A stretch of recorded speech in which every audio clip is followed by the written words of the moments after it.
अयोध्या में मस्जिद निर्माण की खबर ने पूरे देश का ध्यान अपनी ओर खींचा है और सालों से रुका हुआ मस्जिद का काम जल्द ही शुरू होगा। इस मस्जिद का नाम और पहली तस्वीर हाजी अरफात शेख के शुभ हाथों से प्रकाशित हुई। इस मस्जिद को लेकर मुस्लिम समुदाय में कई मतभेद थे, लेकिन हाजी अरफात शेख की पहल के बाद देश के सभी विद्वान, मौलाना और मौलवी एक छत के नीचे एकजुट हुए और इस काम की सभी ने जमकर तारीफ की। अयोध्या मस्जिद विवाद के दौरान सुप्रीम कोर्ट ने मुस्लिम समुदाय को 5 एकड़ जमीन दी थी, लेकिन आज तक मस्जिद निर्माण के लिए कोई पहल नहीं की गई। इस धार्मिक कार्य में लगातार हो रही राजनीति के कारण अब तक काम शुरू नहीं हो पाया था, लेकिन हाजी अरफात शेख की पहल के बाद इस भव्य मस्जिद का निर्माण कार्य शुरू करने के लिए मुंबई के बांद्रा स्थित रंग शारदा स्थित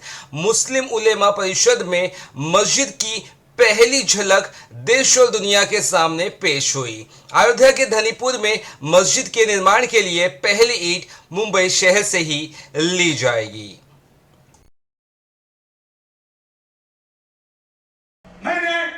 मौलाना से कई बार बात की, अलग अलग तरीके से नाम आए। एक रात एक नाम जहन में आया और वो नाम ऐसा था क्या उसकी नाम की बरकत से इस दुनिया में, इस हिंदुस्तान में रहमतों की बारिश होगी, इस हिंदुस्तान में बरकतों की बारिश होगी, इस हिंदुस्तान में नूर की बारिश होगी, इस हिंदुस्तान में दीन की बारिश होगी, इस हिंदुस्तान में मोहब्बतों की बारिश होगी, नफरतें मोहब्बतों में बदल जाएगी। वो ऐसा नाम तो क्या है? तो मैंने उनसे कहा कि उस मस्जिद का नाम ऐसा होना चाहिए जिसका नाम सरवर कायनात नबी पाक सल्लल्लाहु अलैहि वसल्लम के वालिद से जुड़ा होना चाहिए। तो उनके वालिद का नाम हमने रखा, उस मस्जिद का हमारी नाम रहेगा मस्जिद मोहम्मद बिन अब्दुल्ला। अस्सलामु अलैकुम रहमतुल्लाहि व बरकातुहू। दोस्तों, आज हिंदुस्तान के लिए, मुसलमानों के लिए आज बहुत अहम और बहुत बड़ा दिन है। जिस दिन का इंतजार हिंदुस्तान का मुसलमान कर रहा था, ये आज अहम दिन, ना जाने कौन सा अल्लाह वाला इस दिन का इंतजार कर रहा था। अल्लाह ने उनकी दुआ कबूल की। जो दुनिया में जिंदा है वो भी दुआ कर रहे थे और जो दुनिया से चले गए वो भी इस दिन का इंतजार कर रहे थे। उनकी दुआओं के बदौलत आज ये दिन देखना हम सबको नसीब हुआ। हिंदुस्तान की ये शाही मस्जिद इतिहास के पन्नों पर दर्ज की जाएगी कि जिस मस्जिद का नाम नबी पाक सल्लल्लाहु अलैहि वसल्लम के वालिद का नाम के साथ रखा गया है, मोहम्मद बिन अब्दुल्ला। ये बाबरकत नाम इस हिंदुस्तान में मोहब्बतें लाएगा, नफरतें दूर होगी। दो समाज के अंदर एक दूरियां थी वो नजदीकियां में आएगी। ये बाबरकत नाम की इतनी फजीलत है कि इस देश को तरक्की और तरक्की का रास्ता खुलेगा। मैं आज बहुत खुश हूं कि हमारे बीच यूपी के सुन्नी वक्फ बोर्ड के चेयरमैन जफर फारूकी साहब, मौलाना अब्दुल्ला कमर साहब, डॉक्टर आबिद साहब और हिंदुस्तान के बड़े बड़े उलमा और पीर इस प्रोग्राम में शामिल रहे।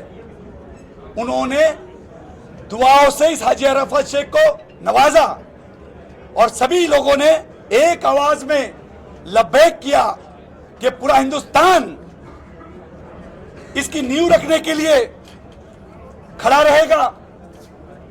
आज हिंदुस्तान के अंदर मुंबई शहर से मस्जिद मोहम्मद बिन अब्दुल्ला की पहली ईंट हमने चेयरमैन साहब के पास रखी। ये ईंट अयोध्या की तरफ धनीपुर जाएगी और इस मस्जिद की पहली नींव हमने रखने की आज बुनियाद रखी। कुछ ही दिनों के अंदर ये जो सपना देखा है वो साकार होगा। 5 एकड़ जमीन सुप्रीम कोर्ट ने जो दी, मैं आज प्रेस कॉन्फ्रेंस के माध्यम से सुप्रीम कोर्ट के जज साहब को धन्यवाद देते। शायद धनीपुर को भी पता नहीं था, जब आर्किटेक्ट ने जब देखा तो पता चला कि मोहम्मद बिन अब्दुल्ला मस्जिद का बराबर जो डॉट जो मस्जिद बन रही है वो भारत के दिल में बन रही है। ये अपने आप में एक बड़ी बात है, एक अद्भुत मस्जिद जो बनाई जा रही है। बहुत जल्दी इसका काम शुरू होगा इंशाअल्लाह ताला। पूरा देश का मुसलमान और इस चीज से लोग नाराज जो लोग थे वो भी इस बाबरकत नाम का विरोध नहीं करेंगे, मुझे यकीन है, क्योंकि ये बाबरकत नाम ऐसा नाम है कि इस नाम के बाद कोई नाम ही नहीं है, ऐसा हम समझते हैं। क्योंकि ये नाम मोहब्बत लाएगा,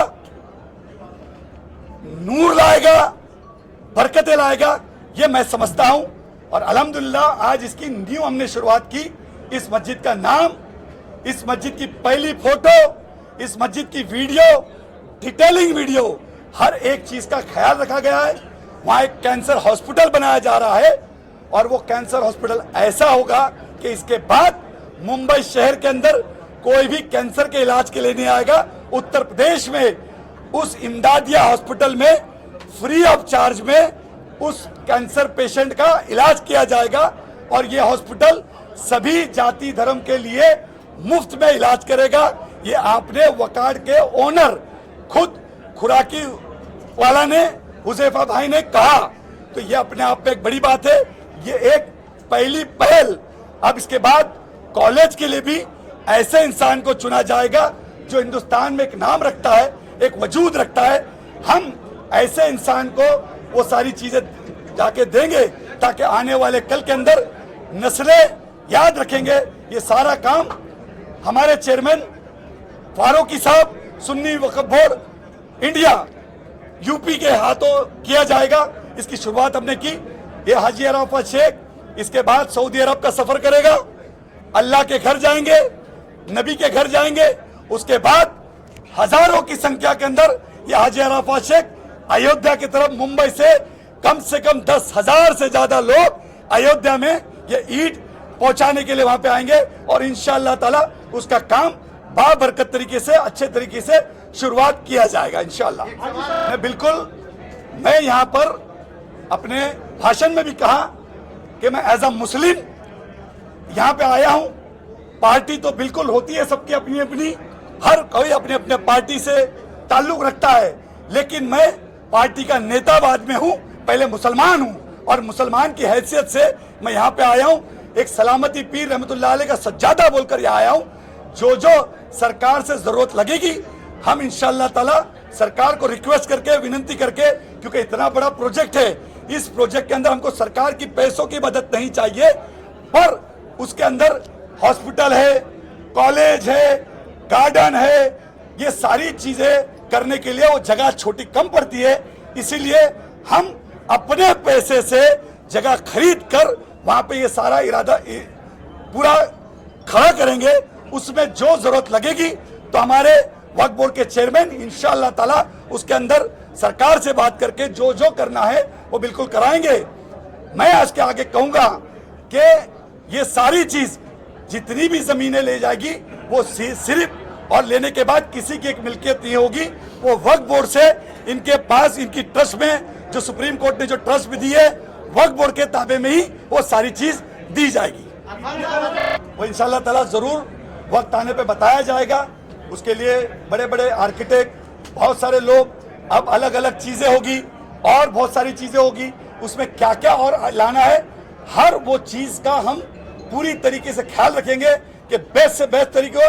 लोग इंशाअल्लाह ताला ताजमहल नहीं जाएंगे, लेकिन जरूर मोहम्मद बिन अब्दुल्ला मस्जिद देखने के लिए हिंदुस्तान जब आएंगे तो मोहम्मद बिन अब्दुल्ला मस्जिद देखने जरूर आएंगे। इससे पहले जो नक्शा पेश किया गया था, वो नक्शा जो पेश किया गया था उसको भी उस विभाग से, उसको फारूकी साहब, उस विभाग से भी अप्रूवल लेने में काफी वक्त लगा था, काफी दिक्कतों का सामना करना पड़ा। नहीं, वो अभी अप्रूव नहीं हुआ है। ठीक, वो नहीं वो हुआ। विड्रॉ करेंगे। अब मेरा सवाल ये है कि आपने जो बनाया, डिजाइन आपने पेश की, बहुत अच्छी रही है। कानूनी प्रक्रिया की बात की जाए तो ये कानूनी प्रक्रिया सबसे पहली यही होती है कि आपने जो डिजाइन बनाया है उसको अप्रूव करने में, तो ये अप्रूव करने में कितना वक्त लगेगा? क्या इसके अलावा आपकी एजेंसी से, उस विभाग से कोई बातचीत या तालमेल हुआ नहीं, है? देखिए अभी चूंकि डिज़ाइन में चेंज हुआ है हमारे, और ये चेंज जो है कम्युनिटी की डिमांड के ऊपर हुआ है, तो डिज़ाइन में चेंज हुआ है, उसे हम विड्रॉ करके सेकेंड ड्राइंग फाइल करेंगे। स्ट्रक्चरल डिज़ाइन फाइल करना होता है और वो फिर अप्रूवल हो जाता है, उसमें टाइम नहीं लगता है। बशर्ते कि आपके डिज़ाइन जल्दी फाइल हो जाए, उनका स्ट्रक्चरल डिज़ाइन जल्दी फाइल हो जाए, तो मुझे नहीं लगता है कि उसमें कोई टाइम लगना चाहिए। फारूकी साहब, इस ट्रस्ट के अंदर और कौन कौन रहेंगे? जैसे सुप्रीम कोर्ट ने ऑर्डर दिया है कि ट्रस्ट बनाई जाए, तो इस ट्रस्ट के अंदर कौन कौन लोग शामिल होंगे? नहीं, ट्रस्ट तो बना हुआ है ऑलरेडी। कौन कौन लोग होंगे इसके अंदर? नहीं, उसमें अभी इस वक्त तो करीब 12 लोग हैं, और हमारे 2 ट्रस्टीज़ यहाँ मौजूद हैं, आप हैं, और वकील हैं डॉक्टर सऊद जमा साहब, 2 लोग यहाँ मौजूद हैं। तो ट्रस्ट पहले से काम कर रहा है, फंक्शन कर रहा है, लेकिन ये बीच में चूँकि ये आपसे मुलाकात यहाँ की विज़िट हुआ, जनरल ये पाई गई फीलिंग कम्युनिटी में कि एक ट्रेडिशनल मस्जिद का डिज़ाइन होना चाहिए, और डिज़ाइन को लेकर थोड़ा सा लोगों में बहुत उत्सुकता नहीं थी पुराने डिज़ाइन पे, तो ये डिज़ाइन हाजी साहब ने तैयार कराया बहुत अच्छे आर्किटेक्ट थे उनसे, और ये प्रेजेंटेशन दिया। अब हम फर्दर आगे कार्रवाई करते हैं। फारूकी साहब, सुप्रीम कोर्ट के फैसले के बाद राम मंदिर का काम बहुत ही तेजी से चला, वजह क्या रही है कि मस्जिद का काम बिल्कुल उल्टा रहा इसके, और ये मस्जिद का काम बहुत ही सुस्त रवि से रहा है। आप उससे कंपेयर नहीं कर सकते हैं। हाँ, मैं कंपेयर नहीं कर रहा हूँ, लेकिन सर क्या वजह रही है कि आप मस्जिद उससे का काम कंपेयर नहीं एकदम- कर सकते हैं। हमको उनका प्रोजेक्ट सर, मैं उससे कंपेयर नहीं कर रहा हूँ, सिर्फ ये कंसेप्ट जानना बहुत चाहता पहले हूँ। से था, सालों पहले से। हमें तो 2020 में मालूम है कि ये भी करना है, you can't compare it with. Sir, Muslim मसला बोल के हाजी भाई, सर आपने अपने भाषण में कहा जैसे मंदिर का काम काफी समय पहले से शुरू हो गया, मैं वही बात कर वही बात मैंने बताई ना, वही बात मैंने बताई। हाजी भाई, मेरा सवाल था, आपने कहा ये हर सवाल का जवाब होती है मस्जिद, कौन से सवाल थे जिसको आपको एड्रेस करना था? देखिए, सवाल ये है कि ये मस्जिद अपने आप में एक बात होगी कि हमारी इस्लाम की 5 बुनियाद है, कलमा, नमाज, रोज़ा, ज़कात और हज। इस बुनियाद पे हम मस्जिद को खड़ा रखेंगे, इस बुनियाद पे होगी। और सवाल ये है कि हिंदुस्तान के अंदर ऐतिहासिक होगी कि राजा और महाराजा कंपैरिजन जब करेंगे, फना और बका की बात करते हैं, तो फना वो होते हैं जो राजा होते हैं। अब जैसे कि आप ताजमहल जाएंगे तो वहां पे ताजमहल में एक आपको मजार नजर आएगी जिसके ऊपर आज चिड़िया कौवे लीपते हैं, उसके बाजू में आपको एक दरगाह नजर आएगी सलीम चिश्तिया की, जिसके ऊपर फूल चढ़ाया जाता है, वो बका है। और ये 100% ये मस्जिद बका होगी। इसका सवाल का जवाब ये होगा कि ताजमहल से खूबसूरत एक नायाब चीज हिंदुस्तान में आई, वो सवाल का जवाब होगा कि ताजमहल से खूबसूरत अगर कोई चीज होगी तो उसका सवाल का जवाब होगा वो मस्जिद मोहम्मद बिन अब्दुल्ला होगा। जफर जिलानी जो मुस्लिम मसला बोर्ड के जो एक्शन कमेटी के जो थे और बाबरी मस्जिद का पूरा केस लड़ा, उन्होंने जब 5 एकड़ जमीन मिली थी तो उस टाइम पे उनका ये कहना था कि उस जगह पे मस्जिद नहीं बनाएंगे, तो इसको किस तरीके से आप क्योंकि वो तो इस दुनिया में नहीं है, और उनका वो स्टेटमेंट पर्सनल लॉ बोर्ड के एक्शन कमेटी भी थी, तो वो किस हैसियत से दिया उसके बाद मैं कुछ कमेंट नहीं कर पाऊंगा।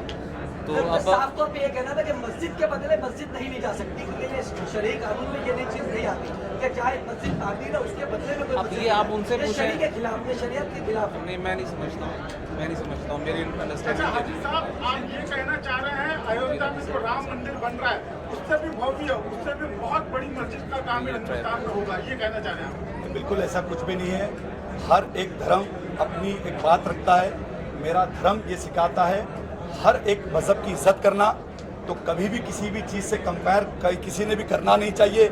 ये होना चाहिए वहाँ पे एक ऐसा पैगाम होना चाहिए, दोनों जगह हिंदू और मुसलमान जाए और एक मोहब्बत का पैगाम पहुँचे।